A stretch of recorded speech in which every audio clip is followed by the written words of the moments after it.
From musician to mobster to corporate executive to best-selling author.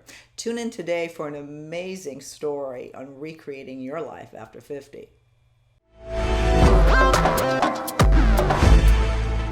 Thank you so much for tuning into Second Act TV. I am super excited today to introduce you to Jon D'Amore. Jon is the best-selling author of the book The Boss Always Sits in the Back, which is a true account of his involvement in one of the biggest gambling schemes that ever hit Las Vegas. So, talking about reinvention, Jon, you are, you have the story of reinvention over and over again. Welcome to the show. Thank you. Thank you for having me. So before we get started, can I just say that your hair looks exceptionally good today? Thank you. Thank you very much. It's been a while since my hair was this long. Well, I had to tease you about that. It was kind of a theme throughout the book, too. You know, I guess that's an Italian thing, the hair thing, huh? Checking yourself in the mirror and the hair. Oh, absolutely. For those of us who are still fortunate enough to have hair to look at in the mirror, yeah, that's one of the recurring things that is in The Boss Always Sits in the Back. Well, I love the book, and of course that's sort of the the transition of where what I would say your second act started was when you wrote the book, and we're going to talk about that in detail later on in the show. I do want to you have such an interesting life. Take us, give us some background on how you got where you are today as a young musician to mobster. How much time do we have for that? Okay, I'll do this as quick as possible. When I was 7 years old, and that was still a couple of years before the Beatles got here, I was inspired to play the guitar. And my father had that very simple logic: if I'm going to buy this $35 guitar, you're going to take lessons and practice every day. Yeah. And I did. Over the years, because I had taken lessons literally until I was 21, I was always fortunate to play with the better musicians in the area of northern New Jersey at that time. And you played with some pretty big names. I mean, I believe things everybody passed through at that time. You know, I was fortunate enough to play in a big Jersey band that eventually opened up for Chuck Berry, who was in his own way my idol, because it was his song, Johnny Be Good, that made me want to be that guitar player, and I always felt, every time I heard that song, I felt he was singing to me, and so when I got to be in a band that actually opened for him, he liked the way we played. We were two guitars, bass, and drums, and so we wound up being his opening band for a period of time, short period of time. And I got to perform with him. But then other bands that I played with, we opened up for a lot of well-known bands at the time. So we were lucky. We got to open for those bands. And it was a lot of fun. It was a great period of time, and one of the best of my life. Yeah. Well, and according to your memoir, you were a sessions player when you were plucked out of that life. Talk about that, when you went and you visited. Was it what was the Italian restaurant? My family, my dad's cousins, he had two cousins, Patsy and Franklin. Yes. And Franklin was a vaudeville performer and an aspiring actor. And on a trip back in the 1930s that he had made out to this little town called Hollywood, he saw the opportunity for him to become a movie actor, because he was a very good-looking Italian guy, and Valentino had already made his mark and all that. And so he had done very well in the vaudeville circuit. Before Milton Berle passed away, I had the opportunity to meet him a couple of times, and he remembered doing the old vaudeville circuit with my cousin Franklin. So anyway, Franklin decided to buy land in the San Fernando Valley at like some ridiculous rate of $10 an acre or something like that. And and came back to New Jersey, got his younger brother, Patsy Pasquale, and moved to California and opened up what became the very first Italian restaurant in Los Angeles and the very first pizzeria in all of California.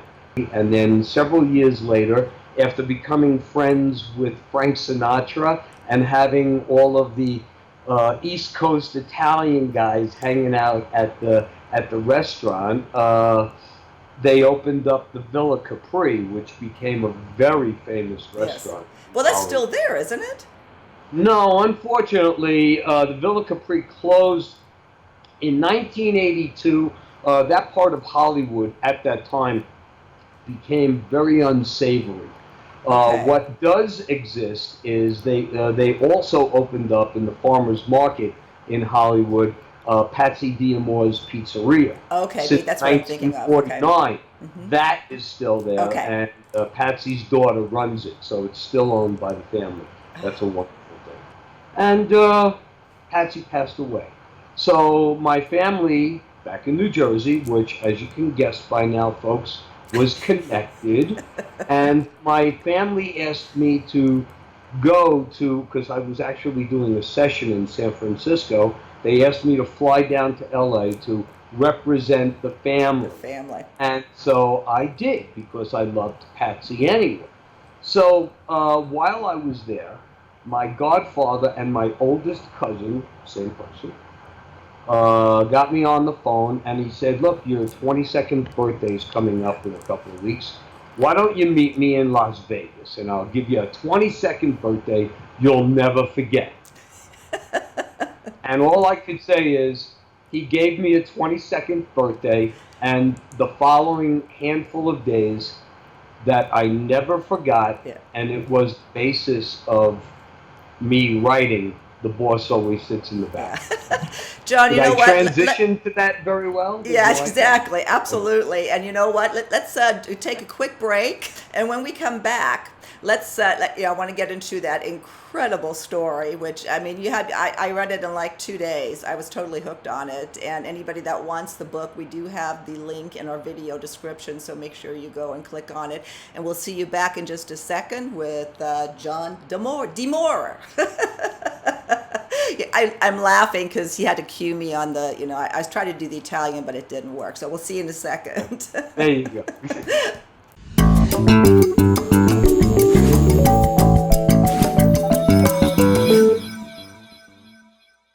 And we're back with Jon D'Amore. Thank the author of The Boss Always Sits in the Back. Where we last left, you got a call from your uncle Jerry, or your godfather, and he said he was going to throw you a 22-year birthday party? Yeah.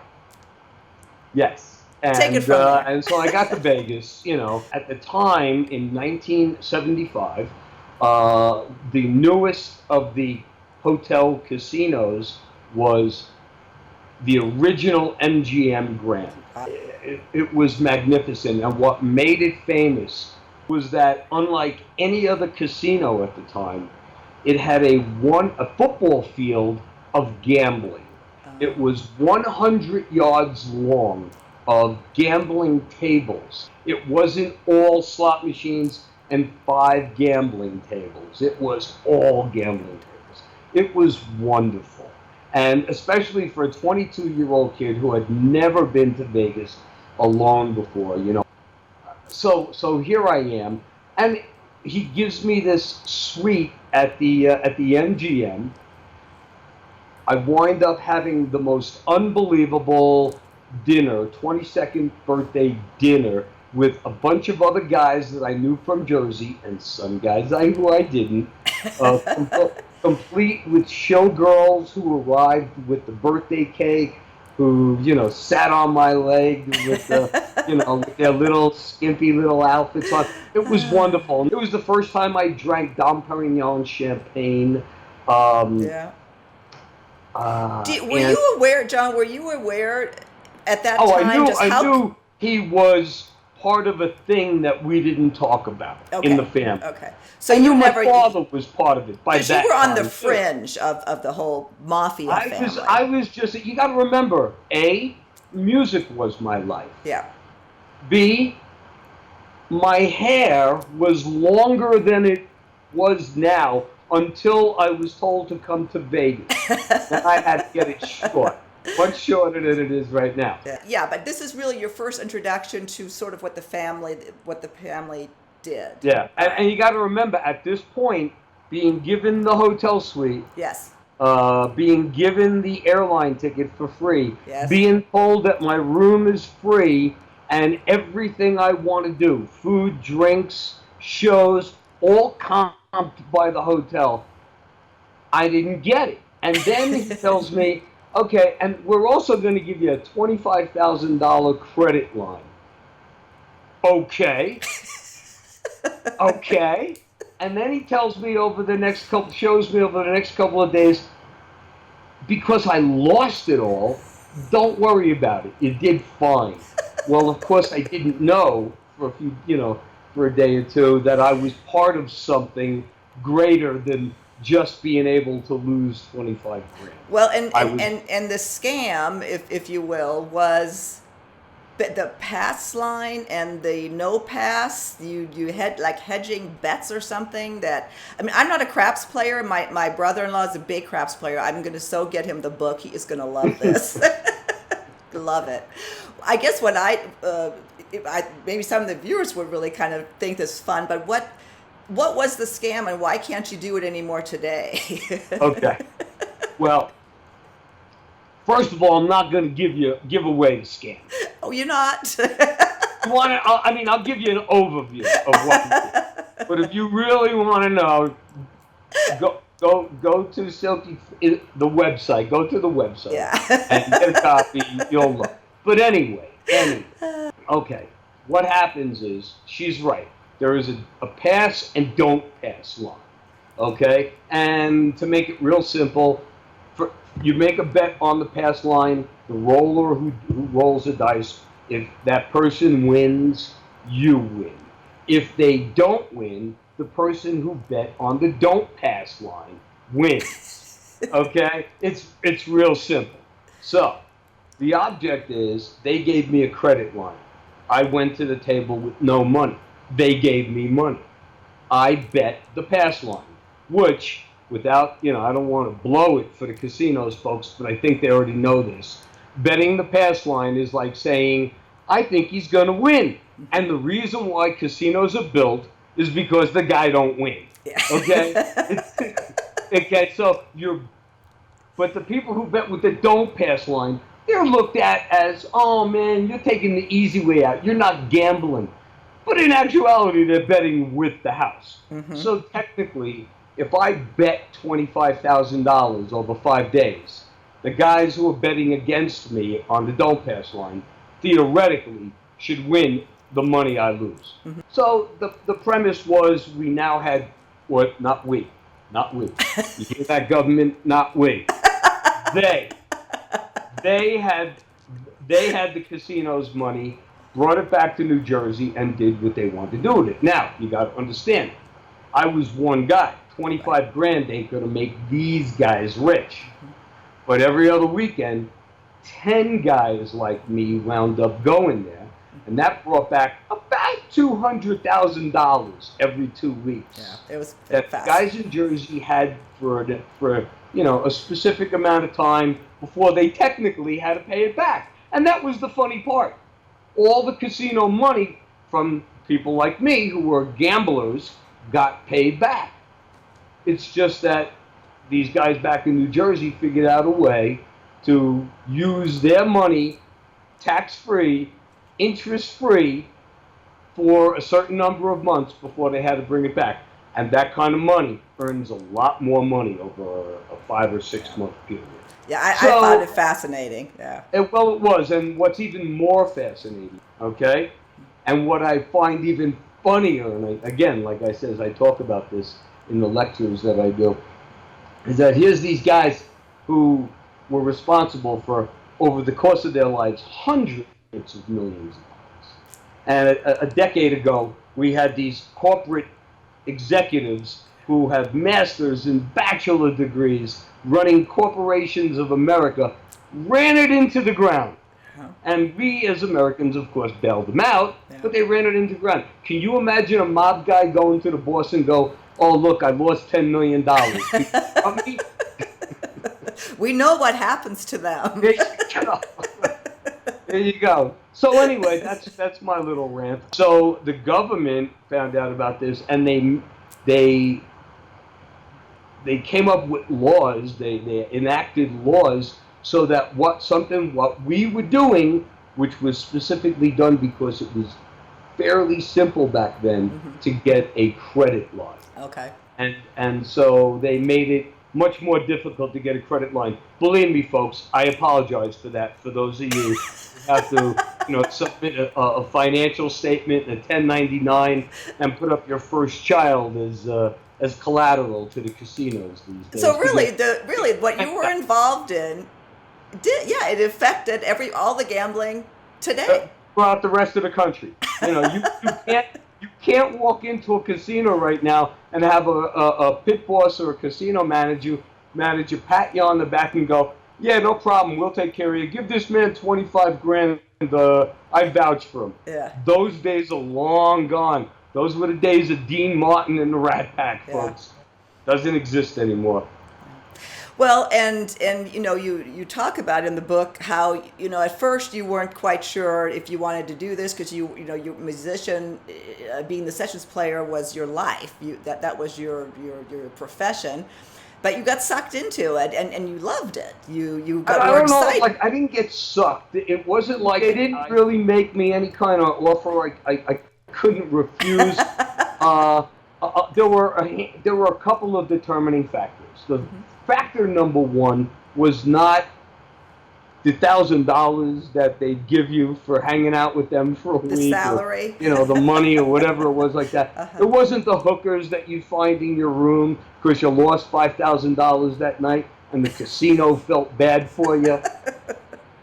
And then it wasn't to be able to walk into the finest restaurants, French restaurants like they had in the Tropicana, have the best meal with anybody that you wanted to bring with you and sign your name and leave $100 tip because none of it came out of your pocket anyway. It wasn't for all that. That was the secondary reason, I gotta be honest with you. The primary reason was simply this. My godfather said, "Can you do this for me?" And that was it.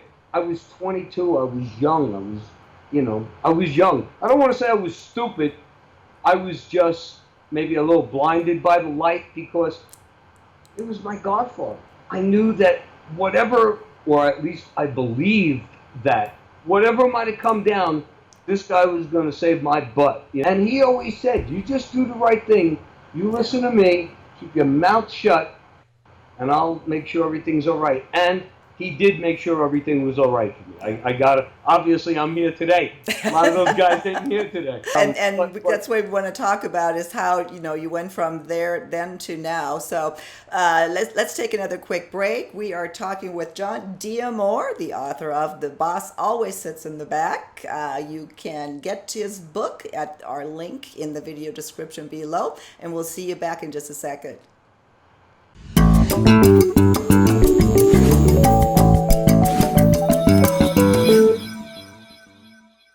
And we're back with Jon D'Amore talking about his book, "The Boss Always Sits in the Back." You just took us through a very, the very comical account, if I can term it that way. you can't write a book about these kinds of guys, regardless of them killing people and being killed. And there's got to be those funny scenes in every because that's those guys. It's a great line in a movie. What do you mean? You mean they'd kill us? Not only would they kill us, they'd go out for pizza after they finish. Well, that's a question I had. What is it about the mafia and the mob and the families and the stories? Like going back to The Sopranos. Why do we find all this? Back to The Sopranos.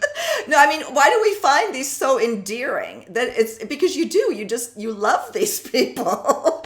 I'll tell you why. I'll tell you why.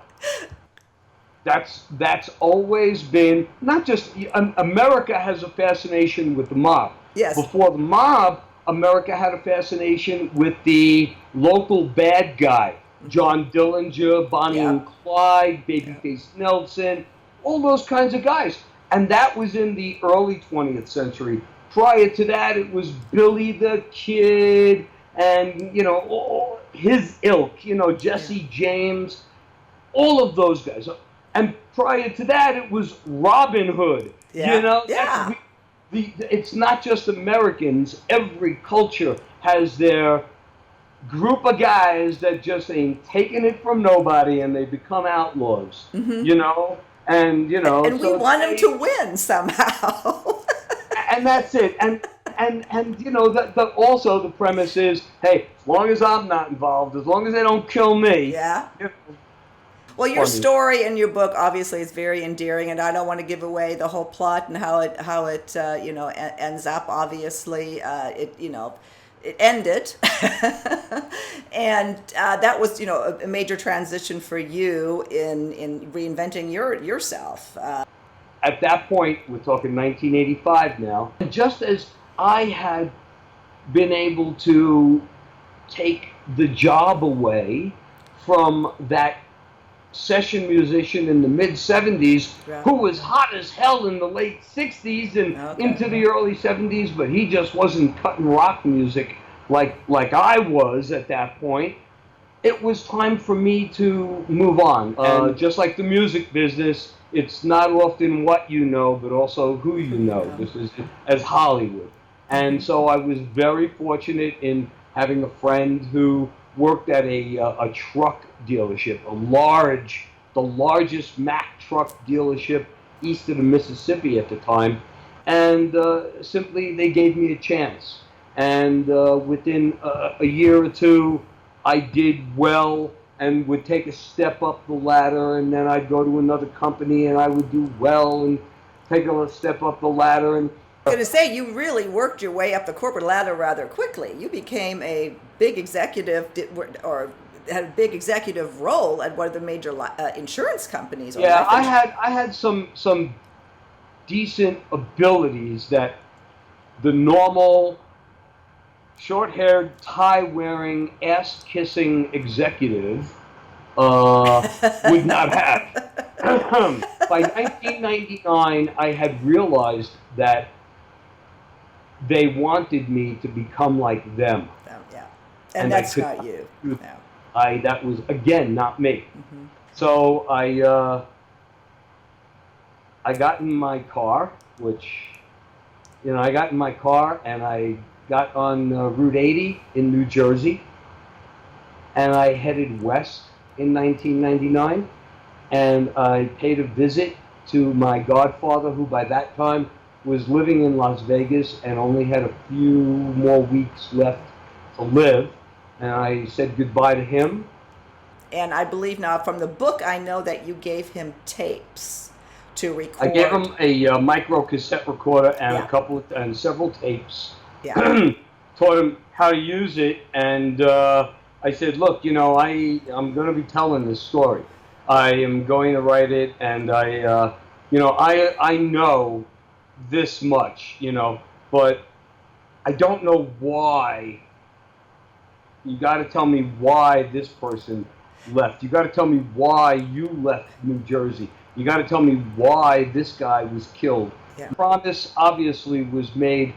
Don't ever use this while I'm alive, he asked me, which only lasted about a month more.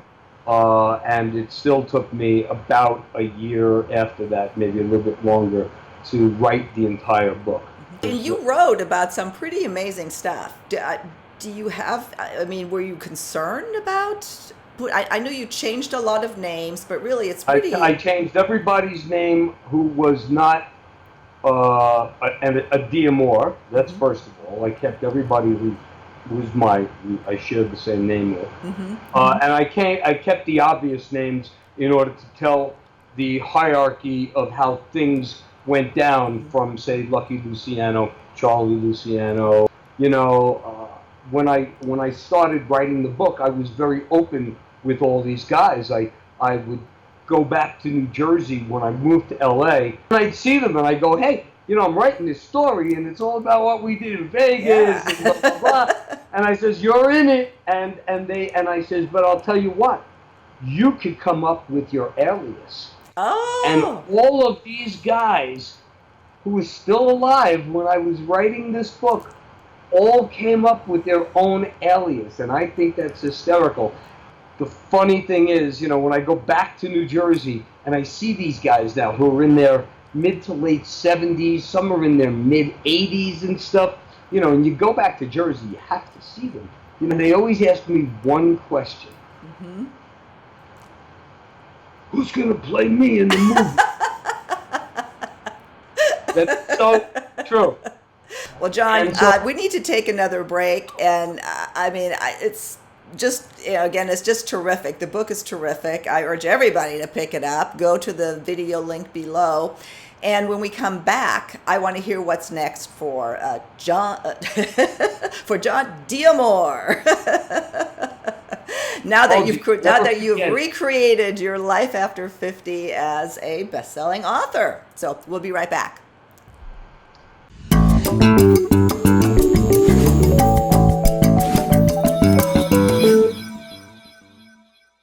And we're back for our last segment with Jon D'Amore. it's not our last. Huh? It won't It's not our last segment. Who It knows? won't I know be- you can definitely talk. Who knows? We may have a few more. This is intended to be the last one at this point. What I want to make sure we get to in this really fun interview with you, Jon, is, you know, what's up for Jon next. You have a new book coming out. Tell us about that. Back, you know, several years ago, probably one of the best writers I had ever gotten together with was a guy named Steve Barr, and he was a great screenwriter, and he liked the way I wrote. So we decided one day, let's come up with this, just this story that nobody would believe we'd ever write. And it went through a couple of names before we settled on Dead Fellas. Dead And Fellas, again, okay. it was just a laugh. It was just for a laugh. You know, we wrote this screenplay humorously, but, you know, very meticulously. What is it about, Dead Fellas? Well, you know, it's you know, we took the best of each of our genres. I wrote a good mob story. He wrote a great horror story. So if you put those two things together, you get mob zombies. Folks. You know, so the question is, why Dead Fellas? So I said to myself,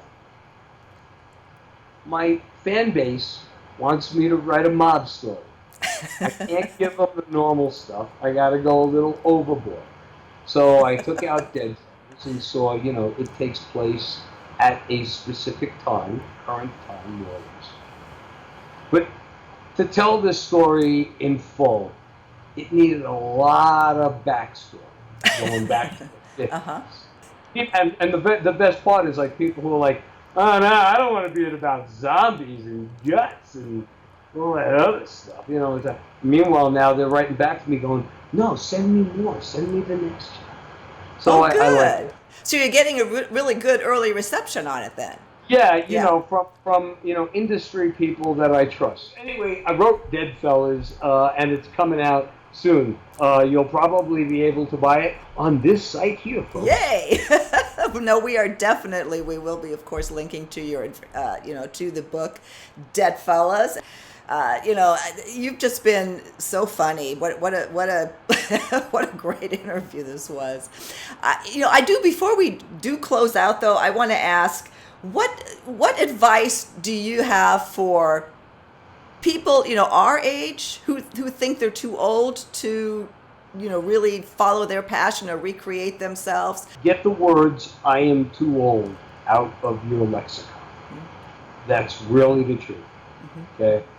As long as you keep telling yourself, I'm too old to do that, you're just setting yourself up for failure. You're setting yourself up for not even getting off the couch and doing something. Yep.